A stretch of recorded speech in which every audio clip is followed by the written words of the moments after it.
Monica stands back up and walks over to the door, taking a look down both ends of the hallway. I hope the two of them are all right. They seem to be taking a while. They'll be fine. Probably. I can't think of many ways that Sayori could cause too big a scene searching for Natsuki. That doesn't make the possibility zero, though. Should we go look for them ourselves? At the very least, we'd be able to find Sayori and have another meeting without Natsuki. That doesn't sound like such a bad idea. We can, but one of us should stay here in case they drop by while we're... Monica starts to turn her head towards us to respond, but something in the hall seems to catch her attention and she completely freezes up. What in the... Something wrong, Monica? Hmm? Oh, hey, Monica! I found our last member, look! All of a sudden, I hear Sayori's voice resonate from far down the hall. Natsuki's distressed cries follow. Sayori, let go of me! Monica jumps back from the doorframe, just in time for Sayori to come firing in from the hall, carrying Natsuki in her arms in front of her. I got a Natsuki, guys! Sayori comes to a stop in the center of the clubroom, lifting Natsuki up as if she were showing off a prize. Let me down! The girls seem at a complete loss at how to handle this situation. Monica seems to be somewhere between reprimanding Sayori and being too bewildered to move a muscle. And Yuri is barely able to hold in her laughter. I, on the other hand, make no attempt to hold myself back, and I instantly begin laughing at Natsuki. As expected, her anger increases exponentially, her face darkening to a deep crimson. Her kicks and squirms become even harsher as she tries to fight her way out of Sayori's cobra-like grip. Sayori continues to laugh at her flailing before slowly letting her down onto her feet. Natsuki seizes the opportunity. Ow! Natsuki, that hurts! Good! Why the hell did you do that? Do you realize how embarrassing that was? We passed by like 20 people! I thought you would have just ditched again if I didn't!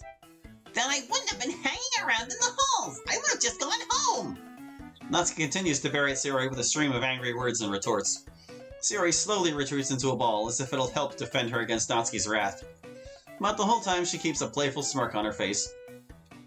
Natsuki slowly gives up trying to change Sayori's mind with words and opts to huffily turn around and pout. Whatever, you're not listening anyways. Just don't do it again. Okay. What a flimsy promise. Monica finally speaks up, walking over to Natsuki and places a sympathetic hand on her shoulder. We're glad you showed up today. Though I guess I don't have much room to talk since I was gone on Friday. Yeah. Sayori cuddles up to Natsuki. I was lonely without you around. Sayori, you're too close. Natsuki looks over to Monica for help, but she's already begun to sort through her bag, possibly trying to think through today's activities. She glances over to Yuri, whose only response is nervously smiling back. So, with no escape in sight, she relents to Sayori's affection and simply waits for her to back off. Slowly, the club returns to its usual self. Not long after Natsuki escapes from Sayori's hug, Monica calls us to attention. Alright, you four. No, it's still missing something.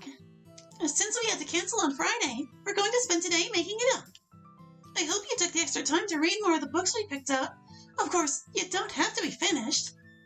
Instead, I just want each of you to share the experience of reading something outside of your comfort zone with each other. Did you discover something new about your interests? Or were your previous assessments mostly correct? As professional as always. Well, I am the club president. Should I act somewhat formal? This is just a school club, Monica. You don't have to force professionalism around us. Yeah, we're all friends here. Let's not get ahead of ourselves, Sayori. I throw Natsuki a slide glance, before looking back towards Monica. I'll take that into consideration. Anyways, does anyone want to go first? Despite all that talk about being friends, everyone's confidence evaporates upon Monica's request. Natsuki looks especially nervous. ... Alright, how about you, assistant? Huh? Wait, why do I have to go? No real reason. I just picked you at random. Don't try to convince me when you're smiling like that. Natsuki pokes me with her foot under the table. I throw her a quick glare before slackening and turning towards Monica. Alright, well, it was okay, I guess. I feel hesitation wrap its hands around my throat as I open my mouth. Ooh, I like that.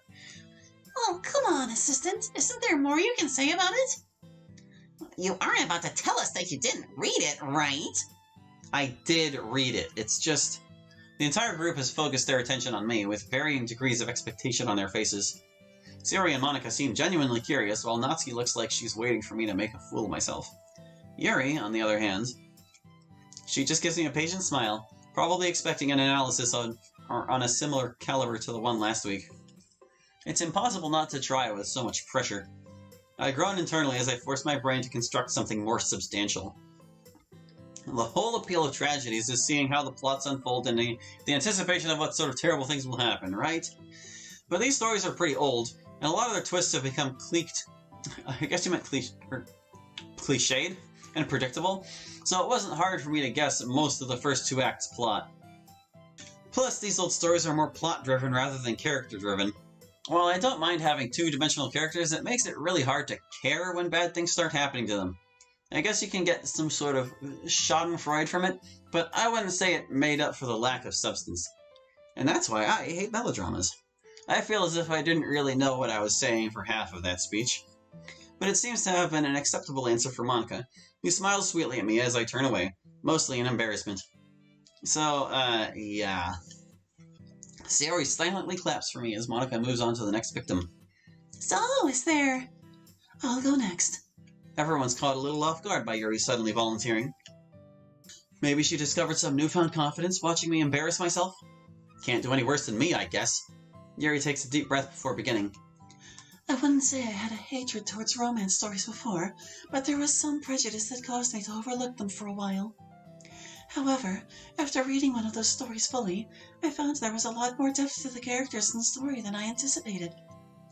Each person acts believably, despite most of them having an eccentric personality. It's not difficult to write unconventional characters, but it takes a great level of skill to take a character like that and make them feel authentic.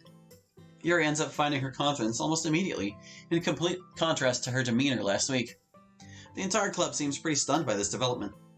Except Sayori, who just looks like she's just putting all her energy into focusing. Just. Sure, you could mostly attribute that all to the author, rather than the genre.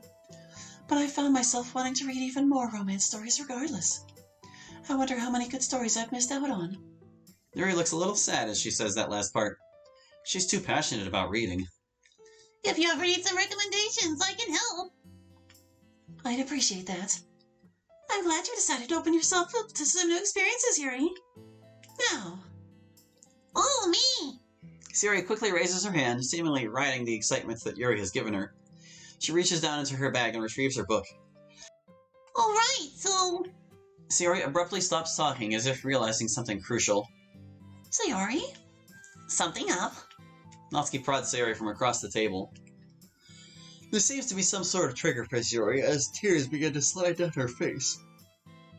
So, Sayori, what's wrong? Everyone in the club is struck with panic as Sayori's tears continue to fall for seemingly no reason. Natsuki in particular seems unnerved. I, on the other hand, have already figured out what's wrong with her. Sayori. I place a firm hand on her shoulder and look straight towards her. She doesn't say anything, simply continuing to cry silently and quivering as she forces out another stream. A smile creeps its way onto my face. It's okay, you can tell them. That book, it was awful! It was so scary that I kept having to stop after every page! Plus I was reading at night, and that scared me so much that I went around and turned on all the lights in the house! The girls all stare at Sayori with a mixture of relief, disappointment, and restrained anger. I can't help but snicker slightly, both at Sayori's non-existent horror tolerance and the expressions of the girls. I'd probably feel a little bad for the verbal abuse she's about to receive if it wasn't my electric bill that she hiked up. I didn't even reach chapter 2 before I got tired and passed out, but then I kept waking up from nightmares. And you made me stay up all night with you. I couldn't sleep all weekend. Yuri, why did you choose such a scary book? I don't remember giving you a story like that. Come to think of it, what's scary to Sayori is probably akin to a cheap horror movie for Yuri. Water and oil, these two. Whatever! Natsuki suddenly stands up and points an accusatory finger towards Sayori. Just don't cry out of nowhere like that next time. Your reaction was very misleading. Why are you in trouble? Sayori finds herself the target of the club's anger.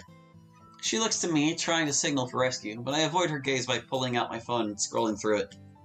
Alright, you three, let's not start a fight. The two of them back down instantly, making it clear that they weren't that angry to begin with. Natsuki remains fairly tense, though. She did seem the most worried. If she were always this cute, she wouldn't have worst girl status. Since you're so energetic, Natsuki, why don't you go next? That's... I thought it was alright. Is that it? Well... Natsuki's hands tighten into fists as she struggles to articulate her thoughts, and her face slowly becomes more and more strained. Did you not read your story? No, I did read it. It's just... Did you read it all in one night, then forget it after you fell asleep? I can't believe you got on to me for not reading when you're the one who slacked off. Shut up! She suddenly lets out a burst of hot air. I read it all and I thought it was terrible, but... He took all my points. I couldn't think of anything else to say. Don't pin that blame on me. Come on, Natsuki, you don't... And you don't need to be so defensive about not having other points. We got assigned to the same genre because we had similar tastes. It was inevitable that we'd have similar opinions, right? Whatever! Ugh, you make it impossibly be nice to you. After accidentally speaking over her again, I look over towards Monika. Eh?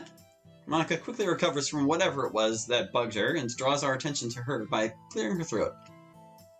I'm glad that each of you participated. Even if the experience wasn't worthwhile. In your own eyes, I hope that it was a nice change of pace for each of you. Now let's... Wait a second. Didn't you also choose a book? Shouldn't you share your own experience before we move on to anything else? Monika smiles nervously as she turns to us. Well, I didn't have any time to read my story, actually. Yuri doesn't seem surprised by this confession.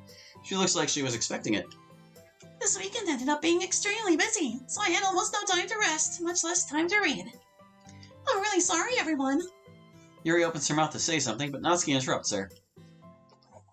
No big deal. You said yourself we didn't need to have anything ready.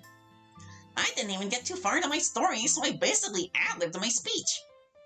You got away with lying, dwarf. How did you still manage to screw it up? No, wait, who are you calling a dwarf?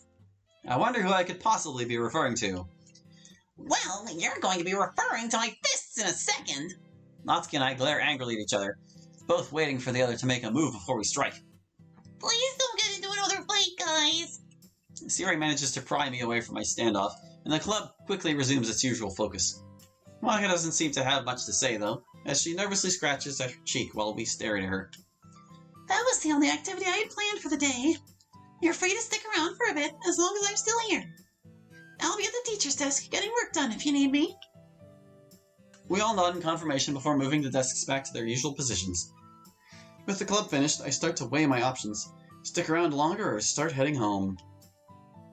Before I can begin to decide, Sayori comes up to me. Hey, do you want to grab some food on the way home? I'm thinking of grabbing myself some food, but you can tag along if you want. Meaning? Sayori, can you come over here for a second? There's some club business I need to discuss with you. Oh, alright. The mention of club business seems to excite Sayori, who is probably still riding the high of being vice president. Sorry, be right back. It's official club business. I know, I was there too. With nothing else to do but wait, I walk over to the desk I placed my bag at and begin grabbing my things. Hello, Secretary. While I'm reaching for my things, Yuri walks up to me. So this is what it feels like to be popular. Oh, what's up, Yuri? Nothing much. Were you planning on heading out? Yeah, there isn't really much of a reason to stick around since we're done for the day. Why? Did you need anything from me? Nothing in particular. I just felt like speaking to you for some more, if you don't mind. Oh, yeah. I don't mind talking to you at all.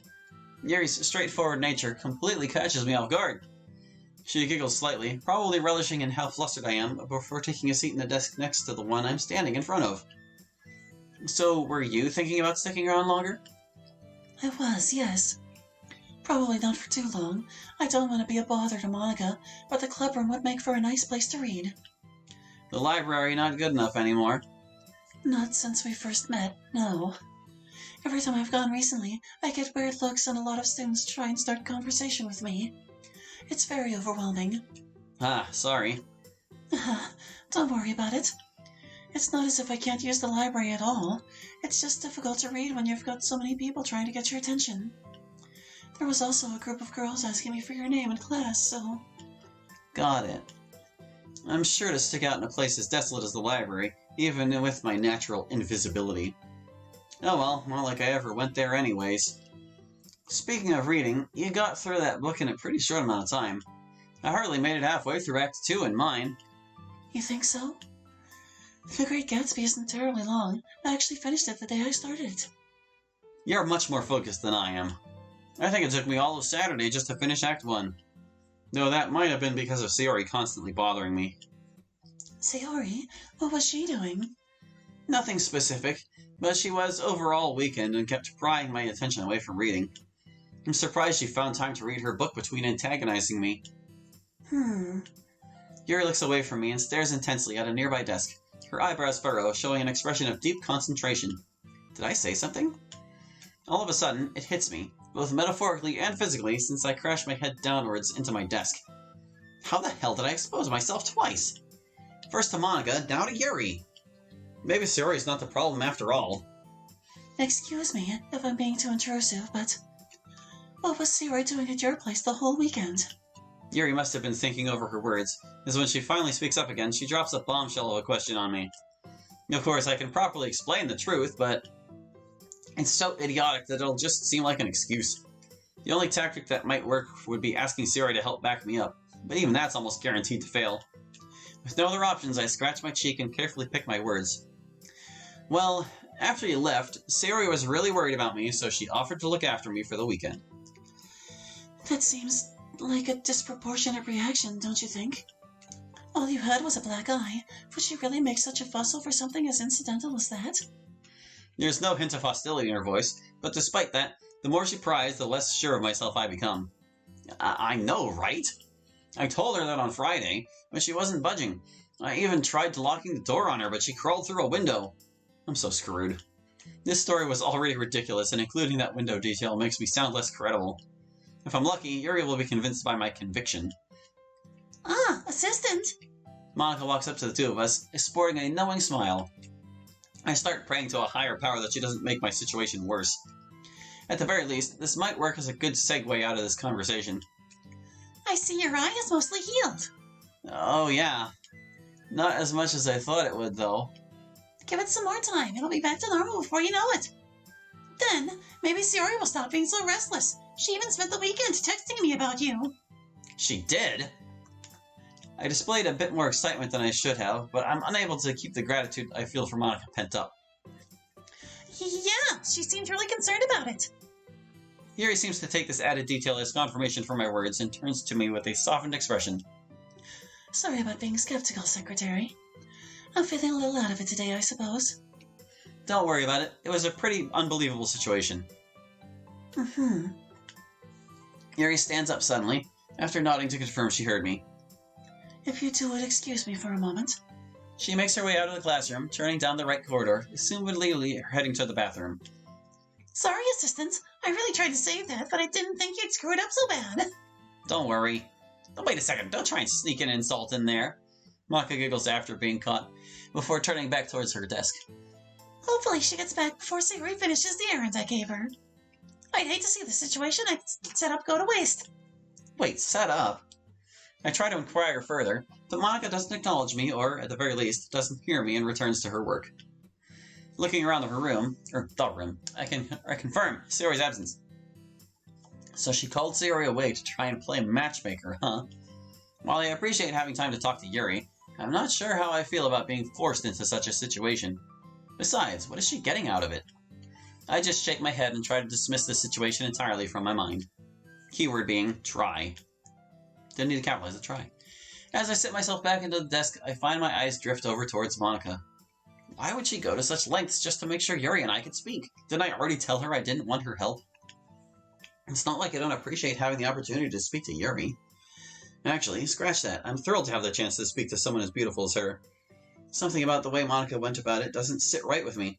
After our encounter Friday, I find it hard to just look past all the little things she does. Maybe I'm just paranoid. But no matter how much I want to forget about it and move on, I can't find it in myself to trust her at all. I hope Sayori gets back soon. I'm starting to feel uneasy.